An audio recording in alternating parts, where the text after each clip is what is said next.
356 killed in Israeli strikes in Lebanon. Now Israel, Lebanon ఇవన్నీ ఏ రీజన్లో ఉన్నాయి? Mediterranean sea region. Mediterranean sea అనేది geo political hotspot. Basically geo political అంటే అర్థం ఏంటి? జియో అంటే జాగ్రఫీ సంథింగ్. సో పాలిటిక్స్ జాగ్రఫీకి లింక్ అయి ఉండేవి, అంతే కదా. Geo political. జియో ఎకనామిక్ అంటే ఎకనామిక్స్ జాగ్రఫీ లింక్ అయి ఉండేవి. జియో స్ట్రాటజిక్ అంటే మన స్ట్రాటజిక్ డెసిషన్స్ జాగ్రఫీకి లింక్ అయి ఉండేవి. ఇప్పుడు మన ఐఆర్ ఆన్సర్స్లో most of the answers divide చేయాల్సింది కూడా ఇలాగే బాడీని, geo strategic, geo political, geo economic అని. ఓకే, ఐఆర్ క్లాస్ అయినప్పుడు ఇంకొంచెం బాగా తెలుస్తుంది. బట్ ఇది జియో పొలిటికల్ హాట్స్పాట్ ఎందుకంటున్నారంటే అక్కడ ఇవన్నిటికి కారణం ఏమవుతుంది? స్ట్రైక్స్కి అన్నిటికి వాళ్ళ పొలిటికల్ రీజన్స్ కదా. సి హెజ్బోల్లా అవనియండి, వేరే దగ్గర హమాస్ అవనియండి, తాలిబాన్ అవనియండి. సో మిగతా ప్రతివి కూడాను ఏదో ఒక కంట్రీ యొక్క పొలిటికల్ రీజన్స్ వల్ల వచ్చాయి. అక్కడ గవర్నమెంట్ షిఫ్ట్ అవుతుంది, గవర్నమెంట్ షిఫ్ట్ అవడానికి తాలిబాన్ వచ్చింది, అది వాళ్ళ పొలిటికల్ రీజనే కదా. యాక్చువల్గా ఆఫ్ఘనిస్తాన్ సిచ్యువేషన్ అంత కాంప్లెక్స్ అవడానికి కారణం యుఎస్ఏ, రైట్? సో ఇలాంటి నెంబర్ ఆఫ్ రీజన్స్ ఉన్నాయి. Russia involvement, super power involvement, outer countries involvement ఎప్పుడైతే జరుగుతుందో మనకు ప్రాబ్లమ్స్ వస్తాయి. ఇప్పుడు మన ఇండియా ఎందుకు కొలోనియలిజంలో 200 years ఉండాల్సి వచ్చింది అంటే East India company normal trading కంపెనీగానే వచ్చింది. ఎప్పుడైతే ఈ 1793 చార్ట్ ట్రాక్స్ 73, 93, 13, 33, 53 ఇవన్నీ వచ్చి act for the better government of India 58 వచ్చిందో బ్రిటిష్ ఇన్వాల్వ్మెంట్ ఫుల్గా వచ్చింది. ఇప్పుడు ఎప్పుడైతే అవుటర్ ప్లేయర్ ఇన్వాల్వ్మెంట్ వచ్చిందో అప్పుడు ఇండియాకి ప్రాబ్లమ్స్ స్టార్ట్ అయ్యాయి, అంతే కదా. ఒక ఏరియాలోనే, అందుకనే సోవరెంటీ అనేది చాలా ఇంపార్టెంట్. ఈ సోవరెంటీకి ఇవి ఎఫెక్ట్ చేస్తాయి. India free and open Indo Pacific అని ఎందుకు అంటుంది అంటే అదే కారణం. Free and open Indo Pacific ఇది ఎవరిది రీజన్ కాదు, అందరికీ ఉండాలి. డెలిబరేషన్స్ దీని గురించి ఏం జరిగినా సరే అందరూ యూనిలేటరల్గా, ఎవరు యూనిలేటరల్గా చేయకూడదు, మొత్తం డెసిషన్స్ అందరూ కలిసి తీసుకోవాలి, ఎవరికి చెందిన సింగిల్ రాజకీయానికి సంబంధించింది ఏది కాదు అని. ఈ మెడిటరేనియన్ సీ అనేది ఎప్పుడు కూడా ప్లేసెస్ ఇన్ న్యూస్లో బాగా ఉంటుంది. స్పెసిఫిక్గా దీని గురించి క్వశ్చన్స్ అడగడానికి ఏది ఉండదు. బట్ ఆ ఏరియాలో ఏమైనా న్యూస్, ఇప్పుడు గాజా స్ట్రిప్, వెస్ట్ బ్యాంక్ లాంటివి ఏమైనా ఉంటే అది ప్రిలిమ్స్లో అడగొచ్చు. నెక్స్ట్ థింగ్, ఇప్పుడు లాస్ట్ 2 years నుండి వస్తున్న ట్రెండ్ ఏంటి అంటే, ఫర్ ఎగ్జాంపుల్ ఎక్కడైనా మిలిటరీ కూప్ జరిగింది అనుకోండి. ఇప్పుడు రీసెంట్ టైమ్స్లో మిలిటరీ కూప్ ఎక్కడ జరిగింది? బంగ్లాదేశ్లో మిలిటరీ కూప్ అయింది కదా, మిలిటరీ టేక్ ఓవర్ చేసింది కదా గవర్నమెంట్. అలాంటి అది ఇచ్చేసి ఏ కంట్రీ అని చెప్పి మ్యాచింగ్లో ఇస్తాడు. ఇవి రిలేటివ్గా ఈజీ థింగ్స్, ఈజీ క్వశ్చన్స్. మనం న్యూస్ పేపర్ చదివితే ఈజీ క్వశ్చన్స్, రాకపోతే రాదు. ఇక్కడ మనం గెస్ట్ చేయడానికి కూడా ఏముండదు కదా. సో ఇలాంటి వాటిని కూడా ఫాలో అయ్యి ఉండండి. ఇక్కడ నుండి అయితే మనం తెలుసుకోవాల్సినది ఏం లేదు, ఆ ప్లేసెస్ ఇన్ న్యూస్ తప్ప. లెబనాన్, ఇస్రాయల్ ఇదంతా కొత్తదేం కాదు, డైలీ జరుగుతూనే ఉండేది. సైబర్ యుఎన్ శాంక్షన్స్ అనేది యాక్చువల్లీ UNSC 1267 కమిటీ అనేది ఒకటి ఉంటుంది. ఆ 1267 కమిటీ ఎవరైనా తప్పు చేసినా ఏదైనా సరే చెక్ చేస్తుంది. బట్ యాక్చువల్లీ ఈ శాంక్షన్ చేసినా సరే అది ఇంప్లిమెంట్ చేయడానికి ఎవరికి పవర్స్ లేవు. ఓకే, అవి ఇండివిజువల్గా తీసుకోవాలి. ఇప్పుడు ఫర్ ఎగ్జాంపుల్ యుఎస్ఏకి కాట్సా అనే ఒక యాక్ట్ ఉంది,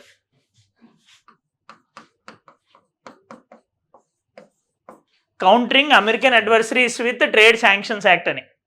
ఇప్పుడు దీని కింద నార్త్ కొరియాకి వాళ్ళు శాంక్షన్ చేస్తారు, రష్యాకి శాంక్షన్స్ చేస్తారు. శాంక్షన్స్ అంటే అర్థం ఏంటి అక్కడ? ఇప్పుడు ఫర్ ఎగ్జాంపుల్ వరల్డ్ వైడ్ ఇప్పుడు ఫర్ ఎగ్జాంపుల్ మీ క్లాస్లో ఎవరికైనా అతను నచ్చలేదు అనుకోండి, అతను కంప్లీట్ అందరూ అవాయిడ్ చేయడం. అతను అందరికి నచ్చుతాడులేండి. సో అతను ఎవరికైనా నచ్చకపోతే అందరూ అవాయిడ్ చేయడం, అతనితో మాట్లాడకూడదని చేయడం, అతను ఉండలేడు బేసికల్లీ అప్పుడు. సో ఎవరు మాట్లాడకుండా చేయడం, ఇవన్నీ శాంక్షన్స్ బేసికల్లీ. ఇప్పుడు ఇరాన్ని ఇలానే ఆస్ట్రసైజ్ చేశారు. ఇరాన్ దగ్గర నుండి ఎవరు ఆయిల్ కొనకుండా చేశారు, వాళ్ళ ఎకానమీ మొత్తం ఇబ్బంది అయింది దానివల్ల. సో ఇలాగ ఈ ఆస్ట్రసైజేషన్ జరగడము ఈ శాంక్షన్స్ లాంటిది. ఏదైనా ఇలాంటివి ఇండివిజువల్గా అయితే ఎవరు చేయొచ్చా అంటే దానికి ఎటువంటి రూల్స్ లేవు. యుఎస్ఏ చేసుకుంటుంది. యుఎస్ఏ కూడా ఎలా చేస్తుంది? ఇప్పుడు ఫర్ ఎగ్జాంపుల్ ఇండియా కూడా చెప్పింది, మనము రష్యా దగ్గర నుండి S-400 మనం పర్చేజ్ చేసాం, మీరు పర్చేజ్ చేస్తే మేమే శాంక్షన్ చేస్తామని చెప్పారు. But we went forward. ఎందుకంటే ఇండియాకి తెలుసు ఏం చేయాలో. India is needed. మన దగ్గర 140 crore పాపులేషన్ ఉన్నప్పుడు ఎవరు ఏం చేయలేరు. ఎందుకంటే ఐఫోన్లు కొనాలన్నా ప్రపంచం అంతా కలిపి పని కొనలేరు, ఇండియాలోనే కొనగలరు, అంత పాపులేషన్ ఉంది మన దగ్గర. సో ఎవరికి మార్కెట్ వద్దు, ఇంత పెద్ద మార్కెట్ కావాలి. ఏదైనా సరే మార్కెట్ ఇండియాలోనే ఉంది. ఇండియా యొక్క కల్చర్, హెరిటేజ్ చూసి రావచ్చేమో కానీ ఫర్దర్గా ముందుకెళ్ళేది మాత్రం మన యొక్క పాపులేషన్, మన యొక్క డెమోగ్రఫీని చూసి మాత్రమే. అండ్ అందులోనూ కూడా వరల్డ్స్ యంగెస్ట్ మనం ఉన్నాం. ఇప్పుడు మన మీడియన్ ఏజ్ 28 అరౌండ్ ఉంది. 28 అరౌండ్ ఉందంటే అర్థం మనం ఎక్కువ డామినోస్లకి, పిజ్జాలకి, సెల్ ఫోన్లకి ఎక్కువ వెళ్తామని, ఎక్కువ సినిమాలు వెళ్ళడానికి స్కోప్ ఉంది అని, అంతే కదా. నెక్స్ట్ ఎక్కువ డబ్బులు సంపాదించడానికి కూడా స్కోప్ ఉంది అని. ఆబ్వియస్గా why would any country or any company would miss this opportunity? వాళ్ళు క్యాపిటలిస్ట్కి జనరల్గా ప్రాఫిట్ మాత్రమే ఉంటుంది, సిగ్గు అనేది తక్కువ ఉంటుంది. ఓకే, రిలేటివ్గా watching child sex abuse material is an offence. Supreme court నిన్న చంద్రచూడ్ బెంచ్ యాక్చువల్లీ, ఈ బెంచ్ అంటే ఏంటి అర్థమవుతుందా? పేపర్స్ ఇప్పుడు చదువుతుంది. Bench means judicial. యూట్యూబ్ షార్ట్స్లో వస్తుంది కదా, ఒకరు కూర్చుంటున్నారు, ఆ బెంచ్ అదే బెంచ్. అక్కడ థింగ్ ఏంటంటే 3 జడ్జ్ బెంచ్ 4 జడ్జ్ బెంచ్ అంటారు కదా. ఒక కేసుని టేకప్ చేసి ఆ కేసు మీద యాక్షన్ తీసుకోవడానికి, దాని మీద జడ్జిమెంట్ ఏమైనా ఇవ్వడానికి నెంబర్ ఆఫ్ జడ్జెస్ ఉంటారు. ఇప్పుడు ఫర్ ఎగ్జాంపుల్ సింగిల్ జడ్జ్ ఉండొచ్చు. డివిజన్ బెంచ్ అంటే ఒక జడ్జి కన్నా ఎక్కువ ఉండేది డివిజన్ బెంచ్ అంటారు. 3 జడ్జ్ బెంచ్ ఉండొచ్చు. ఏదైనా కాన్స్టిట్యూషన్ రిలేటెడ్ ఇష్యూ ఏదైనా ఉంటే మినిమం 5 జడ్జెస్ ఉండాలి, రైట్? సో ఇలా దీన్ని బెంచ్ అని అంటాం. నిన్న ఒక 3 జడ్జ్ బెంచ్ అనుకుంటే, if I'm not wrong, 3 judge bench, 3 judge bench. దానికి ఎటువంటి సిగ్నిఫికెన్స్ లేదు, బట్ మనకు తెలియాలి అవి. ఈ 3 జడ్జ్ బెంచ్ ఈ చైల్డ్ పార్నోగ్రఫీలో యాక్ట్ చేయడము, అరల్స్ ఈ చైల్డ్ పార్నోగ్రఫీకి అయ్యేలా చేయడమే కాదు. ఇప్పుడు ఆవిడ ఉంటుంది కదా movie heroine, Shilpa Shetty or Shilpa Chakravarthy, వాళ్ళ హస్బెండ్ ఉన్నారు చూడండి, రాజ్ కుంద్రా సంథింగ్, రాజస్థాన్ రాయల్స్. ఆయన దొరికిపోయింది కూడా ఈ చైల్డ్ పార్నోగ్రఫీ దీంట్లోనే. చైల్డ్ పార్నోగ్రఫీని షూట్ చేయడానికి ట్రై చేస్తూ సుప్రీంకోర్టు ఏం చెప్తుందంటే, చైల్డ్ పార్నోగ్రఫీ షూట్ చేస్తేనే కాదు, చైల్డ్ పార్నోగ్రఫీ జరిగేలా చేస్తేనే కాదు, చైల్డ్ పార్నోగ్రఫీ మెటీరియల్ మీ ఫోన్స్లో ఉన్నా, మీరు యాక్సెస్ అయి ఉన్నా సరే, ప్రతిదీ ఇదంతా క్రైమే, పోక్సో యాక్ట్ కింద మీ అందరి మీద యాక్షన్ తీసుకోవచ్చు అని. యాక్చువల్లీ ఇది ఇంకొక దానికి ఎందుకు ఇంపార్టెంట్ అంటే, ఆబ్వియస్గా పోక్సో యాక్ట్ అనేది ఇంపార్టెంట్. పోక్సో యాక్ట్ ప్రొవిజన్స్ ప్రిలిమ్స్కి అడగచ్చు. పోక్సో యాక్ట్ మనకి వల్నరబుల్ సెక్షన్స్ అనేది మెయిన్స్లో టాపిక్ ఉంటుంది. ఆ వల్నరబుల్ సెక్షన్స్ కింద పోక్సో యాక్ట్ మనకు అడగచ్చు. నిన్న ఎగ్జామ్లో మెయిన్స్ అయితే వల్నరబుల్ సెక్షన్స్ గురించి క్వశ్చన్ అడగలేదు. సో ఆబ్వియస్గా రేపు ఛాన్స్ ఉంటుంది అడగడానికి, రైట్? ఈ పోక్సో యాక్ట్ చిల్డ్రన్ యొక్క డెవలప్మెంట్ కోసం, చిల్డ్రన్ యొక్క సేఫ్టీ కోసం తీసుకున్న వన్ ఆఫ్ ద గ్రేటెస్ట్ మెజర్స్లోని ఇది ఒకటి. ఇంకా మిషన్ వాత్సల్య ఇలాంటి నెంబర్ ఆఫ్ స్కీమ్స్ ఉన్నాయి. Integrated child development scheme, mid day meal scheme, ఇవన్నీ కూడా చైల్డ్ వెల్ఫేర్ కోసమే కదా. అందులోనే ఒకటి government of India children welfare కోసం తీసుకున్న స్కీము ఈ పోక్సో యాక్ట్. ఈ పోక్సో యాక్ట్ ద్వారా చిల్డ్రన్ని సెక్షువల్ అఫెన్స్కి గురి చేస్తే అది చాలా పెద్ద క్రైమ్. నౌ చంద్రచూడ్ ఏం చెప్తున్నారు అంటే, అందులోని యాక్చువల్ పోక్సో యాక్ట్లోని it is the supreme court urged parliament to seriously consider amending the POCSO act to substitute the term child pornography with child sexual exploitative and abuse material. Child pornography అన్న పదం ఏదైతే ఉందో, child పార్నోగ్రఫీకి against act చేస్తే crime అంటున్నామో, ఆ వర్డ్ని తీసేసి child sexual exploitative and abuse material ఇలాంటివి ఎక్కడున్నా సరే దాని మీద యాక్షన్ తీసుకునేలాగా అమెండ్మెంట్ చేయమని చెప్తున్నారు. ఇది ఇంకొకటి ఎందుకు ఇంపార్టెంట్ అని నేను చెప్తున్నానంటే, మన గవర్నెన్స్లోనే ఎన్జిఓ అనే టాపిక్ ఉంటుంది. వీటిలో యాక్చువల్గా ఏంటంటే టెక్స్ట్ బుక్స్లోని స్టాండర్డ్ బుక్స్లోని ఎగ్జాంపుల్స్ ఉంటాయి, కానీ అవి యాక్చువల్గా మనది కొంచెం యూనిక్నెస్ తీసుకొని రావాలి అంటే న్యూస్ పేపర్ నుండి ఎగ్జాంపుల్స్ అయితే బాగుంటాయి, రీసెంట్ ఎగ్జాంపుల్స్ అవుతాయి. ఈ కేసు జడ్జిమెంట్ ఇచ్చింది దేనివల్ల అంటే, just right for children alliance అనే ఎన్జిఓ దీని మీద కేసు ఫైల్ చేసింది, పిఐఎల్ లాగా. Okay, just right for children alliance. ఈ just right for children alliance అనే ఆర్గనైజేషన్ కేసు ఫైల్ చేయడం వల్ల ఈ జడ్జిమెంట్ అనేది వచ్చింది. సో ఎన్జిఓస్ ఎలా యూజ్ అవుతున్నాయి అంటే, వన్ ఆఫ్ ద ఎగ్జాంపుల్ ఇది. సోషల్ ఇంక్లూజివ్నెస్కి, సోషల్ జస్టిస్కి, చిల్డ్రన్ వెల్ఫేర్కి కూడా యూజ్ అవుతున్నాయి అని ఎన్జిఓస్. దానికి ఎగ్జాంపుల్ కింద ఈ పోక్సో కేసు జడ్జిమెంట్ ఇచ్చినట్టు మనం రాయొచ్చు. ఆ ఎన్జిఓ పేరేంటి? Just right for children alliance. And minded ఇలాంటివి ఏవి ప్రిలిమ్స్లో అడగరు, స్కోప్ లేదు, బట్ మెయిన్స్లోనే మీకు వాల్యూ ఎడిషన్ కోసం అని చెప్తున్నాను. High court notices to speaker ECI over 10 MLAs defection. Already మనం యాంటీ డిఫెక్షన్ లా గురించి ముందు డిస్కస్ చేసాం కదా, అది ఇంకెప్పుడు వచ్చే రిపిటేటివ్ టాపికే. మీకు పాలిటీలో అయినప్పుడు మొత్తం దాని గురించి ప్రొవిజన్స్ అన్ని తెలుస్తాయి. Page number 2 left bottom. Criminal justice system is facing A crisis with 58.4 million pending cases. India మొత్తం కలిపి ఎన్ని పెండింగ్ కేసెస్ ఉన్నాయి? 58.4 million పెండింగ్ కేసెస్. 1 million అంటే ఎన్ని? 10 lakhs. అంటే ఇక్కడ ఎన్ని ఉన్నాయి మొత్తం? 5,84 lakhs కేసెస్ పెండింగ్ ఉన్నాయి. This is sorry state of Indian judiciary.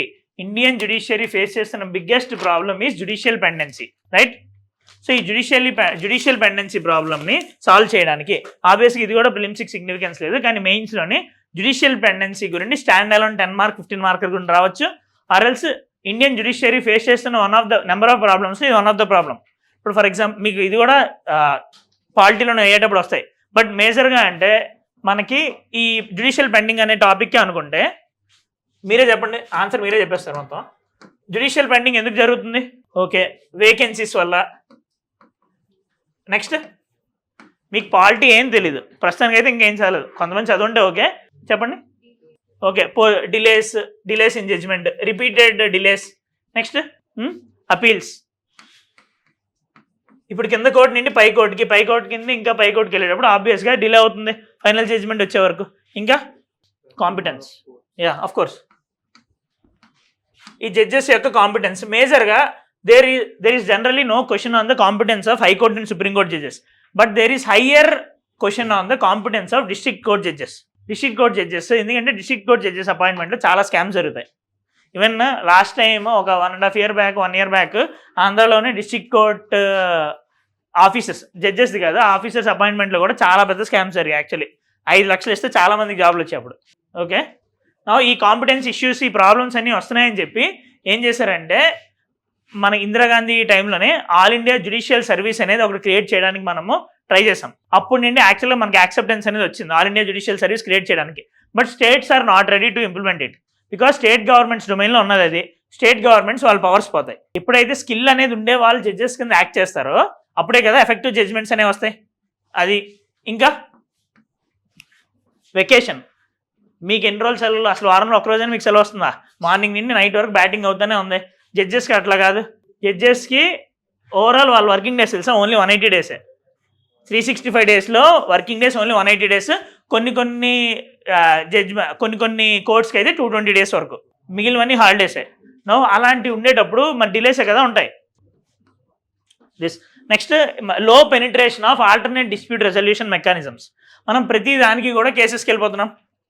ఇంకొక ప్రాబ్లం ఏంటి అంటే ఈ జ్యుడిషియల్ పెండింగ్కి మేజర్ కేస్ ఫైలర్ ఎవరు అనుకుంటే గవర్నమెంట్ ఆఫ్ ఇండియాయే. అరౌండ్ 20% కేసెస్ ఇందులోని గవర్నమెంట్ ఆఫ్ ఇండియావే ఉన్నాయి. గవర్నమెంట్ ఆఫ్ ఇండియా మీద వేసినవి కానీ, గవర్నమెంట్ ఆఫ్ ఇండియా ఒకరి మీద వేసినవి కానీ, గవర్నమెంట్ ఆఫ్ ఇండియా కింద నెంబర్ ఆఫ్ డిపార్ట్మెంట్స్ ఉంటాయి కదా, వాళ్ళు వేసినవి. స్టేట్ గవర్నమెంట్స్ మీద కేసెస్, స్టేట్ గవర్నమెంట్స్ వేసిన కేసెస్, అలాంటి పెండింగ్ బోల్డ్ అని ఉన్నాయి. ఇవన్నీ మేజర్ కారణాలు జ్యుడిషియల్ పెండెన్సీకి. ఇప్పుడు ఇదే క్వశ్చన్లోని జ్యుడిషియల్ పెండింగ్ రీజన్స్ అడుగుతాడు, జ్యుడిషియల్ పెండింగ్ సొల్యూషన్ ఏంటని అడుగుతాడు. సొల్యూషన్ ఏంటి? ఈ ప్రాబ్లమ్స్ ఐడెంటిఫై చేసినప్పుడు సొల్యూషన్స్ చెప్పడం కూడా ఈజీగా. ఈ వేకెన్సీస్ ఏవైతే ఉన్నాయో ఆ వేకెన్సీస్ని ఫిల్ చేయాలి. వేకెన్సీస్ ఈ జ్యుడిషియల్ అపాయింట్మెంట్లోని కొలీజియం అనే ఒక సిస్టమ్ ఉంటుంది. ఆ కొలీజియం సిస్టమ్ అపాయింట్మెంట్లో కొన్ని ప్రాబ్లమ్స్ ఉన్నాయి. సో ఈ కొలీజియం సిస్టమ్ ప్రాబ్లమ్స్ని సాల్వ్ చేయాలి. ఈ డిలేస్ ఏవైతే ఉన్నాయో డిలేస్ అవ్వకుండా స్ట్రిక్ట్ కండిషన్స్ లాంటివి తీసుకొని రావాలి. ఈ కాంపిటెన్సీ కోసం ఆల్ ఇండియా జ్యుడిషియల్ సర్వీస్ లాంటివి తీసుకొని రావాలి. నెక్స్ట్ ఈ ఎపీల్స్ కొన్ని బైండింగ్ లాంటివి తీసుకొని రావాలి. మేజర్గా ఈ ఆల్టర్నేట్ డిస్ప్యూట్ రెజల్యూషన్ మెకానిజం ఏదైతే ఉందో, ఆల్టర్నేట్ డిస్ప్యూట్ రెజల్యూషన్ అంటే arbitration, mediation, conciliation, Lok adalats, ఇలాంటి వాటిని బెటర్గా యూజ్ చేసుకోవాలి అని. ఓకే, దీనికి కన్క్లూషన్లోని మనము లా కమిషన్ ఆఫ్ ఇండియా కొన్ని రిపోర్ట్స్ ఇస్తుంది. దాంట్లో భాగంగా ఈ జ్యుడిషియల్ పెండెన్సీని తగ్గించడానికి వాళ్ళు కొన్ని రిపోర్ట్స్ ఇచ్చారు. అది మనం కోట్ చేసి కంక్లూడ్ చేస్తాం. ఓకే, జ్యుడిషియల్ ప్రాసెస్ అనేది హ్యూమన్ యొక్క ఫండమెంటల్ రైట్స్ని అన్నింటినీ కాపాడడానికి జ్యుడిషియరీ అనేది ఎంతో ఇంపార్టెంట్. ఈ జ్యుడిషియరీ ఇలాంటి క్యాన్సర్ని ప్లేగ్ అవుతున్నప్పుడు దాన్ని సాల్వ్ చేయడానికి కీమోథెరపీ కావాలి. కీమోథెరపీ ఈ సొల్యూషన్స్ అన్ని. Page number 7, FSSA issues notice to Tamil Nadu firm over ghee adulteration. నిన్న చెప్పాను కదా, ఇప్పుడు దాకా అయితే మనకి ఎగ్జామ్ సిగ్నిఫికెంట్గా తిరుపతి లడ్డు ఇష్యూలు ఏం రాలేదని. ఇప్పుడు వచ్చింది FSSA, food safety and security standards authority of India. మొత్తం ఈ ఫుడ్ సేఫ్టీ సర్టిఫికేషన్ ఇవ్వడం మొత్తం అది చూసుకుంటుంది. It is a statutory body formed in అంటే ఎర్లియర్గా అది ఇంకో యాక్ట్ ఉండేది దానికి, తర్వాత మళ్ళీ FSSA యాక్ట్ 2016 ద్వారా దానికి ఫుల్ పవర్స్ అనేవి వస్తాయి. అది దాని కింద నెంబర్ ఆఫ్ రూల్స్ ఇచ్చి రెగ్యులేషన్ అనేది చేస్తుంది. ఇప్పుడు ఫర్ ఎగ్జాంపుల్ ఇది రీసెంట్ టైమ్స్లో చాలా రూల్స్ వచ్చింది. ఇప్పుడు మనం తినే మిరపకాయ బజ్జీ కానీ ఇవన్నీ పేపర్లో ప్యాక్ చేయకూడదని, ఎందుకంటే ఈ పేపర్లో కెమికల్స్ వాడతారు, ఆ కెమికల్స్ వచ్చేస్తాయి అని. ఇలాంటి చిన్న వాళ్ళ మీద యాక్షన్ తీసుకోవడానికి చాలా రెడీగా ఉంటాయి అన్ని. సో FSSA బేసికల్ in it's notice the food regulator asked AR Dairy Food Private Limited why its central license should not be suspended under the Food Safety and Standards Regulations 2011. ఈ FSSA యాక్ట్ కింద ఇచ్చినవి ఈ regulations. Okay, ఈ యాక్ట్కి రెగ్యులేషన్కి difference ఏంటి? Regulations కూడా ఇప్పుడు వీళ్ళు ఏం చెప్తున్నారు, రెగ్యులేషన్స్కి అపోజిట్గా చేశారు కాబట్టి కదా మేము మీద యాక్షన్ తీసుకుంటామని చెప్తున్నారు. Not part, but the thing is that in act it is a sort of skeleton. Act skeleton లాంటిది, అందులో ఈచ్ అండ్ ఎవరీ మెజర్ అనేది మెన్షన్ చేయలేరు. ఇప్పుడు for example motor vehicle amendment act అనేది ఉంది, అందులోని ఏంటిది హెల్మెట్ లేకపోతే ఎంత ఫైన్ అవన్నీ క్లియర్గా మెన్షన్ చేసి ఉండవు. దాని కింద దానికి సపోర్టింగ్గా రూల్స్ రెగ్యులేషన్స్ ఇస్తారు, దాంట్లో మెన్షన్ చేస్తారు. ఈ యాక్ట్ అన్ని చేసేది పార్లమెంట్ కదా, ఈ రూల్స్ రెగ్యులేషన్స్ అనేవి చేసేవన్నీ ఎగ్జిక్యూటివ్. ఓకే, మనకి ఎథిక్స్లోని లాస్ రూల్స్ అండ్ రెగ్యులేషన్స్ అనే టాపిక్ ఉంటుంది. నిన్న కూడా ఎగ్జామ్లో క్వశ్చన్ వచ్చింది, లాస్కి కన్సైన్స్కి డిఫరెన్స్. సిలబస్లో ఏముంటుందంటే laws rules regulations as a source of ethical guidance, conscience as a source of ethical guidance. దాని నుండి క్వశ్చన్ వచ్చింది. లాస్ ఎథికల్ గైడెన్స్కి సోర్సే, కన్సైన్స్ అయితే ఎథికల్ గైడెన్స్ అయితే వచ్చేది ఏంటి, ప్రాబ్లమ్స్ ఏంటి అన్నట్టు. లాస్కి కన్సైన్స్కి ఎథికల్ గైడెన్స్ ఎలా జరుగుతుంది అని. Page number 9. ఆబ్వియస్లీ ఇక్కడ పెద్దగా ఎడిటోరియల్స్ ఏవి పెద్దగా ఉపయోగపడే ఏం లేవు, ఎన్ని ఎమర్జింగ్ ఇష్యూసే. వర్కింగ్ ఉమెన్స్ డబల్ షిఫ్ట్ అని ఉంది కదా, వర్కింగ్ ఉమెన్స్ డబల్ షిఫ్ట్ బేసికల్గా దాని నుండి మనకి ఏమర్థం అవుతుంది, వర్కింగ్ ఉమెన్ అయితే వాళ్ళు ఇంట్లోనే వర్క్ చేయాలి, ఆఫీస్లోనే వర్క్ చేయాలి అని. దీనికి జనరల్గా మనము యూపీఎస్సీలో వాడే టర్మ్ ఏంటంటే డ్యూయల్ బర్డెన్ ఆఫ్ ఉమెన్ అని అంటాం. డ్యూయల్ బర్డెన్ ఫేస్ ఉమెన్ గురించి ఎడ్యుకేషన్, హెల్త్ ఇలాంటి వాటి గురించి, వాటర్, ఇలాంటి రిపీటెడ్ థీమ్స్ అనమాట.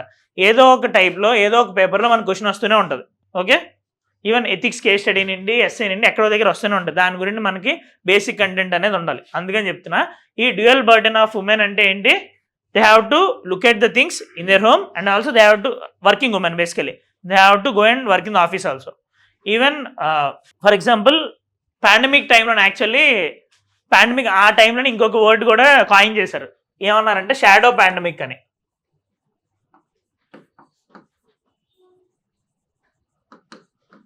షాడో పాండమిక్ అని అర్థమైందా దీని మీనింగ్ ఏంటో? Shadow pandemic in the sense which is present overall the word కదా. సో ఎప్పుడైతే ఈ క్వారంటైన్ ఆర్ఎల్స్ లాక్డౌన్ ఇవన్నీ పెట్టారో ఉమెన్ అందరూ ఎక్కువగా హౌసెస్లో ఉన్నారు కదా, దానివల్ల ఏమైందంటే డొమెస్టిక్ వైలెన్స్ అనేది పెరిగింది. So world wide domestic violence కూడా బాగా పెరిగింది.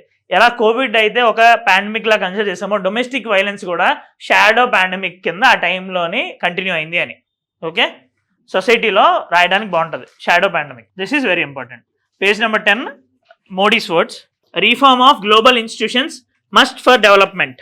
గ్లోబల్ ఇన్స్టిట్యూషన్స్ అంటే we can't call BRICS SCO as global because అవి only multilateral institutions are even we can call these as also multilateral institutions. But అందులో మొత్తం అందరూ ఉండరు. ఇవి గ్లోబల్ ఇన్స్టిట్యూషన్స్ ఎందుకంటే వరల్డ్ వైడ్ చాలా వరకు countries, most of the countries ఇందులో ఉంటాయి. Now they have been formed for the development of complete mankind. ప్రతి దానికి కూడా ప్రతి మ్యాండేట్ అనేది ఉంటుంది. ఇప్పుడు UN చార్టర్, అందులో చార్టర్లోని ఆర్టికల్ 6 కింద వాళ్ళకి 3 గోల్స్ అనేవి ఇస్తారు. పీస్ అండ్ సెక్యూరిటీ మెయింటైన్ చేయాలి అని, హ్యూమన్ డెవలప్మెంట్కి స్ట్రైవ్ చేయాలి అని, ఏంటది ఎవరికి గొడవలు రాకుండా చూసుకోవాలి అని, ఇలాగ వాళ్ళకి ఆర్టికల్ 6 చార్టర్లో మెన్షన్ చేసి ఉంటుంది. సిమిలర్గా అలానే IMF అనేది ఉంది. IMF major work balance of payment crisis ఏ కంట్రీకి రాకుండా చూడడానికి, ఇంటర్నేషనల్ ఫైనాన్షియల్ సినారియోని ఎప్పటికప్పుడు అనలైజ్ చేసి సజెషన్స్ ఇవ్వాలి, రిపోర్ట్స్ ఇవ్వాలి అని. సిమిలర్గా మనకి వరల్డ్ బ్యాంక్ ఉంది, WTO ఉంది. ఇవి అయ్యాయి, ఈ 3 అయ్యాయి కదా, చాలా important actually. So world bank, WTO ఇవన్నీ global institutions. Overall all the global institutions, international financial institutions topic అయిందా? మరి ఇవి అయ్యాయి అంటే అది అయినట్టే actually. Rapid financing agreement, WTO Doha development agenda. The thing is that ఇంకా ఎకానమిక్ క్లాసెస్ ఉన్నాయి కదా, ఇప్పుడు లాస్ట్కి అవ్వకపోతే అప్పుడు నాకు చెప్పండి. న్యూస్ ఏంటి అంటే ఈ గ్లోబల్ ఇన్స్టిట్యూషన్స్ అన్నింటిలో కూడా చాలా ప్రాబ్లమ్స్ ఉన్నాయి. ద ప్రాబ్లమ్ ఈజ్ దట్ వాళ్ళు యూనిలేటరల్గా యాక్ట్ చేస్తున్నారు. కొన్ని కంట్రీస్కి, వెస్టర్న్ కంట్రీస్కి సపోర్ట్ చేసేలా చేస్తున్నారు వాళ్ళ డెసిషన్స్ అన్నీ కూడా. ఫర్ ఎగ్జాంపుల్ WTOలోని డిస్ప్యూట్ సెటిల్మెంట్ బాడీ అనేది ఉంటుంది. ఇది విన్నారా? అంటే డిస్ప్యూట్ సెటిల్మెంట్ బాడీ అంటే ఏదైనా, ఇప్పుడు ఫర్ ఎగ్జాంపుల్ మన మీద ఒక కేసు వేసింది. ఇప్పుడు రీసెంట్గా Ghana, some country in Africa had put a case on us. దాని మీద వల్ల ఒక కంట్రీ యొక్క ఎకనామిక్ పాలసీస్ మీద కేసు వేయచ్చు. మన MSP మీద కేసు ఉంది, మన సోలార్ మీద కేసు ఉంది, మన షుగర్ ప్రొడక్షన్ మీద కేసులు ఉన్నాయి, చాలా కేసులు ఉన్నాయి. మనం కూడా కొన్ని కంట్రీస్లో మీద కేసెస్ వేసాం. ఈ WTO ఈ ట్రేడ్ రిలేటెడ్ కాబట్టి అందులో మనం కేసు చేయొచ్చు. ఆ cases final solution dispute settlement board మీద ఉంటుంది, డిస్ప్యూట్ సెటిల్మెంట్ బాడీ మీద ఉంటుంది. ఈ డిస్ప్యూట్ సెటిల్మెంట్ బాడీ మీద ఎపీలేట్ ట్రిబ్యునల్ అనేది ఉంటుంది. అంటే ఇది ఇచ్చే జడ్జిమెంట్స్ మీద ఎపీల్కి వెళ్ళొచ్చు మనం. ఈ బాడీ ఇప్పుడు డిస్ఫంక్షనల్గా ఉంది. ఎందువల్ల అంటే అందులో జడ్జెస్ అపాయింట్మెంట్ అవ్వకుండా USA ఆపేస్తుంది. ఎందుకంటే ఫర్దర్గా ఏ కేసెస్ వచ్చినా సరే వీళ్ళకి ఎగెయిన్స్ట్గానే జరుగుతుంది. అక్కడ ప్రాబ్లం ఏంటి అంటే మొత్తం అందరు కంట్రీస్ యాక్సెప్ట్ చేయాలి.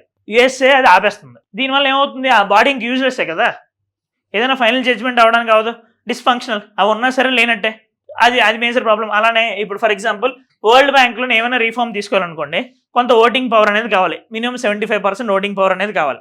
యుఎస్ఏ దాని ఫ్రెండ్స్ అందరూ కలిపి మోర్ దాన్ 26% ఉన్నారు, అరౌండ్ 26% ఉన్నారు.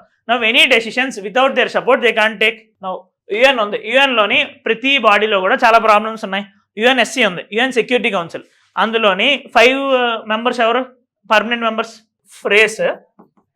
Phrase actually, okay, France, Russia, America, China, England, okay, ఆ 5 కంట్రీస్ పర్మనెంట్ మెంబర్స్. ఇక్కడ ప్రాబ్లం ఏంటి అంటే ఇక్కడ P2 వర్సెస్ P3 రైవలరీ అవుతుంది ఎప్పుడూను.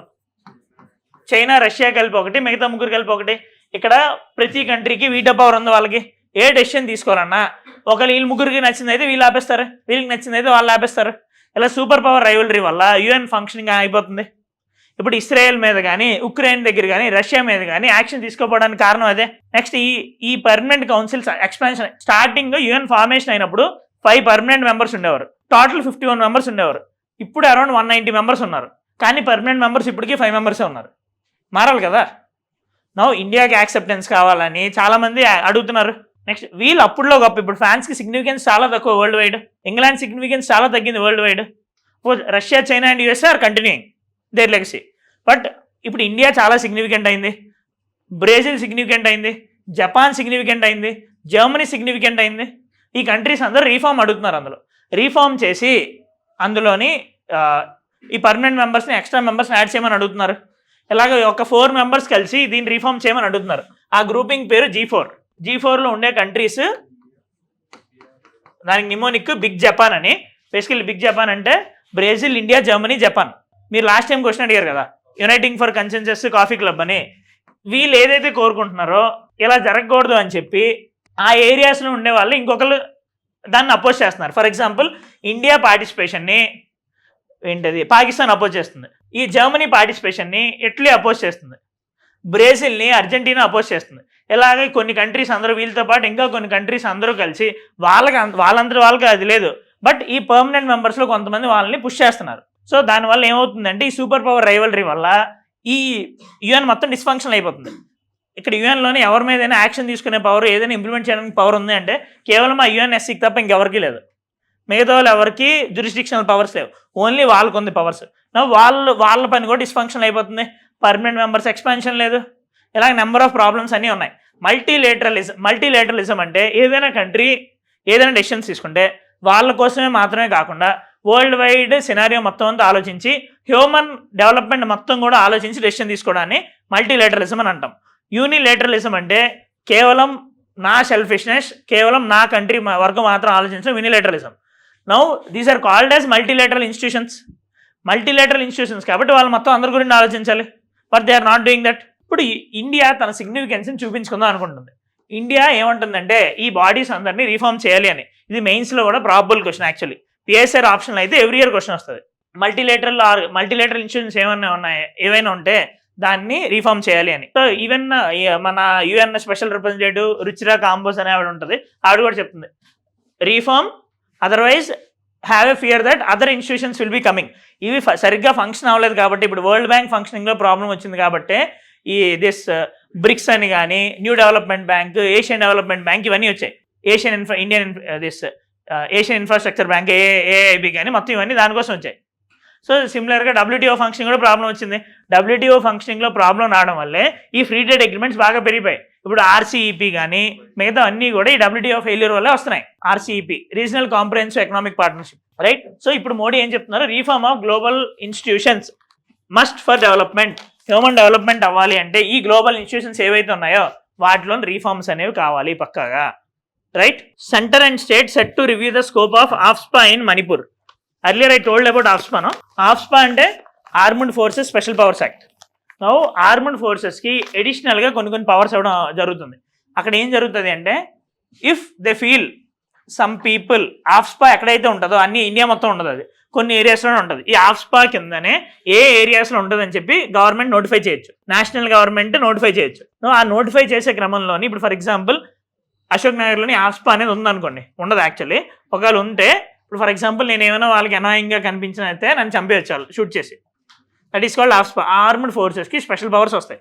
Armed forces special powers act. Now ఇలాంటిది ఉండాలి అని వద్దు అని ఇది అగైన్స్ హ్యూమన్ రైట్స్ అని చాలా ప్రాబ్లమ్స్ ఉన్నాయి. ఎందుకంటే రీసెంట్ టైమ్స్ లాస్ట్ ఇయర్ మోన్ అనే ఏరియాలోని మణిపూర్లోని ఒక వ్యాన్ మీద అంబులెన్స్ లాంటి దాని మీద డౌట్ వచ్చిందని చెప్పి అక్కడ ఆర్మ్డ్ ఫోర్సెస్ వాళ్ళు చంపేశాయి. 14 మెంబర్స్ చనిపోయారు. But all of them are innocent. వాళ్ళు ఇన్సర్జెన్స్ అని అనుకొని చంపేశారు. ఇది తప్పు కదా. సో ఈ ఆఫ్స్పా అనేది తీశారని ఎప్పుడు నిండో డిమాండ్ ఉంది. ఐరామ్ షర్మిల అనే ఆవిడ యాక్చువల్లీ 14 days ఫాస్టింగ్ చేసింది. యాక్చువల్లీ మీరు వెళ్ళాక ఐరామ్ షర్మిల అనేది కొట్టండి. యాక్చువల్లీ ఎథిక్స్లోని అన్నింటిలోని యూస్ఫుల్. యాక్చువల్లీ ఎగ్జాంపుల్ కింద నౌ ఈ ఆఫ్స్పా అనేది తగ్గించాలని అందరూ అంటే ఇప్పుడు జేఎన్కేలో ఉంది, నార్త్ ఈస్ట్లో 3-4 స్టేట్స్లో ఉంది. ఓకే, ఆఫ్స్పాలోని సెక్షన్ 3, సెక్షన్ 4, సెక్షన్ 5, సెక్షన్ 6 ఉంటాయి. మీకు ఇంటర్నల్ సెక్యూరిటీ అయినప్పుడు ఇది one of the important topic. Okay, అందులో సెక్షన్ 4 కింద వీళ్ళు ఎవరైనా తప్పుగా అనిపిస్తే వాళ్ళని షూట్ చేసేయచ్చు. వీళ్ళని ప్రాసిక్యూట్ చేయడానికి లేదు, వాళ్ళని అరెస్ట్ చేయడానికి లేదు పోలీసు. ఓకే, ఇది ఎందుకు ఆఫ్స్పా కావాలని అంటున్నారు అంటే నార్త్ ఈస్ట్ ఇన్సర్జెన్స్ ఉంది, పోలీస్కి రూల్స్ ఉంటాయి. ఇప్పుడు ఆ డైలాగ్ ఉంటుంది కదా, guns are made of rules but not swats అని. గన్స్ అంటే జనరల్గా ఆయన చెప్పేది ఏంటి, పోలీసులు అని కదా. స్వాట్స్ అంటే నార్మల్ అని. పోలీస్ హ్యావ్ రూల్స్, ఎవరిని పడితే వాళ్ళని చంపడానికి లేదు. అలానే పోలీస్ కొన్ని రెస్ట్రిక్షన్స్ ఉంటాయి, ఆర్మ్డ్ ఫోర్సెస్కి రెస్ట్రిక్షన్స్ ఉంటాయి. కానీ నార్త్ ఈస్ట్ ఇన్సర్జెన్స్కి రెస్ట్రిక్షన్స్ ఉండవు కదా. వాళ్ళు ఎలా కావాలి వాళ్ళు చంపేయచ్చు కదా. ఒకవేళ ఆర్మ్డ్ ఫోర్సెస్కి స్పెషల్ పవర్స్ ఇస్తే వాళ్ళకి ఫియర్ వస్తుంది. నెక్స్ట్ వీళ్ళు కూడా భయం లేకుండా పనిచేయచ్చు. నెక్స్ట్ అక్కడ చాలా ఇన్స్టెబిలిటీ అనేది ఉంది, దాన్ని కట్టేలు చేయాలి అంటే ఇలాంటి ఒక పవర్ కావాలి అని, దానికోసం అని ఇది. అయితే దీని మీద తర్వాత జీవన్ రెడ్డి కమిటీ అని నెంబర్ ఆఫ్ కమిటీస్ వచ్చాయి. వాళ్ళందరూ కూడా ఈ ఆఫ్స్పా అనేది తీసేయమని చెప్తున్నారు. ఎందుకంటే it had lived out already. So AFSPA తీసేయమని అడుగుతున్నారు. Even central government is also considering to మొత్తం ఆఫ్స్పా తీసేయకుండా ఎక్కడెక్కడైతే ఏరియాస్లో సెక్యూరిటీ సిచ్యువేషన్ బెటర్ అయిందో ఆ ఏరియాని తగ్గిద్దామని అనుకుంటుంది. Okay, monsoon begins withdrawal from parts of Rajasthan. So monsoon movement అంతా జరిగి తిరిగి ఆ ప్రాసెస్ రిట్రీటింగ్ కూడా అవుతుంది. సో ఆ రిట్రీటింగ్ ప్రాసెస్ అనేది స్టార్ట్ అయిందంట మళ్ళీ. Page number 13 actually economy page.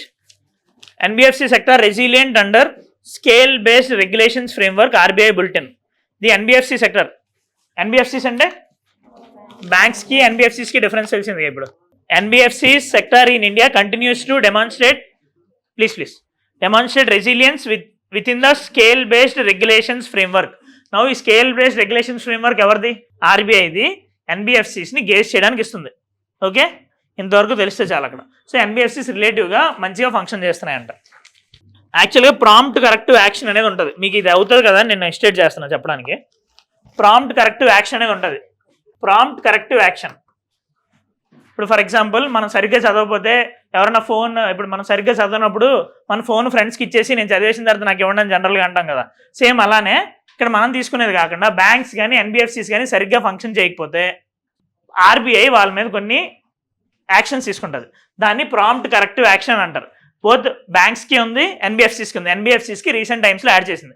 ఎలాంటిదంటే prompt corrective action, for example పెద్ద డిపాజిట్లు మీరు మళ్ళీ తీసుకోకూడదు అని, ఎన్పిఐ మీకు ఏవైతే మీకు రావాల్సిన డబ్బులు ఉంటాయో దాని మీద స్పెషల్ డ్రైవ్ తీసుకొని చేయాలి అని, మీరు కొత్త అగ్రిమెంట్ ఎవరితోని చేసుకోకూడదని. ఎందుకంటే ఎన్పిఐ ప్రాబ్లం ఎక్కువ అయిపోతే ఏంటి అంటే బ్యాంక్రప్ట్ అయిపోతే మొత్తం ఎకానమీ డిస్టెబిలైజ్ అవుతుంది కదా, అలాంటి ప్రాబ్లం వస్తుంది. మనకి 2008 గ్లోబల్ ఫైనాన్షియల్ క్రైసిస్ రావడానికి కారణమే యుఎస్ఏలోని లేమన్ బ్రదర్స్ అనే బ్యాంక్రప్ట్ అవడం. రైట్, తెలుసా? సో ఇండియాలోనే అలాంటి బ్యాంక్స్ ఏమి ఉండొద్దు, ఎలాంటి ఫెయిల్యూర్ బ్యాంక్స్ ఉండకూడదు. కాబట్టి ప్రాంప్ట్ కరెక్టివ్ యాక్షన్ అనేది తీసుకొని వచ్చారు. వీళ్ళకి కొన్ని 3 పారామీటర్స్ ఉంటాయి. వాళ్ళకి లెవరేజ్ రేషియో అని, రిటర్న్ ఆన్ ఇన్వెస్ట్మెంట్ అని, అలాంటి 3 పారామీటర్స్ ఉంటాయి. ఈ పారామీటర్స్ అనుగుణంగా వాళ్ళు ఏమైనా మిస్ఫైర్ అయితే, ఎన్పిఆర్ రేషియో పెరిగినా సరే వాళ్ళ మీద యాక్షన్ తీసుకుంటారు. వాళ్ళు మళ్ళీ బెటర్ అయిన తర్వాత మళ్ళీ వచ్చేయచ్చు. ఫర్ ఎగ్జాంపుల్ మీరు ఇప్పుడు చదవట్లేదని సోషల్ మీడియా అకౌంట్స్ మీరు డిస్టెబిలైజ్ ఏంటది తీసేశారు అనుకోండి, మళ్ళీ మీరు ఐఏఎస్ ర్యాంక్ వచ్చిన తర్వాత మళ్ళీ ఇన్స్టాల్ చేసుకోవచ్చు. ఓకే, అప్పుడు చెత్త మొత్తం రాదు మన దగ్గరికి.